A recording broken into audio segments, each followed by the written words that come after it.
Well, the Polk County Sheriff's deputy is under arrest for threatening to kill law enforcement. Sheriff Grady Judd said the 29-year-old deputy was angry after he saw the insurrection at the Capitol building on January 6th.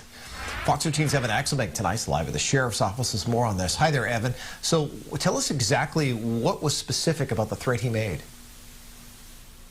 Well, he was furious with the Capitol Police who fought back against the rioters. He described himself as patriotic. The sheriff described him as a criminal. This man was supposed to stand with law enforcement, not against them. Next statement was, need to make the streets of D.C. run red with blood of the tyrants. Like many Americans, Deputy Peter Heneen, a 6.5-year vet of the Polk County Sheriff's Office, was angry after the July 6th riot at the Capitol. But he wasn't mad at the rioters. He messaged a fellow deputy that night that he was mad at the Capitol Police, one of whom later died, for trying to stop the rioters from interrupting the counting of electoral votes for Joe Biden. This is our country. It's our democracy, and we're going to protect it.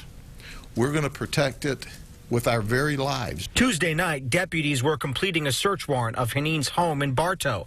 The sheriff says they've not found ties to any militia groups. It was his own statements that went beyond anger, beyond the First Amendment rights we all have. After his fellow deputies saw him say he had a plan to take many before they shot him back, the deputy told the supervisor. Our deputy that reported this is a hero. The sheriff also said this is an example of not just a crime, but of a political culture that is overheated and beginning to harm the country and the people in it.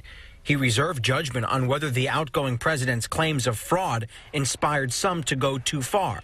He did say, it's time for this entire United States to take a deep breath and understand that this is all about doing what's right, looking out for and helping each other.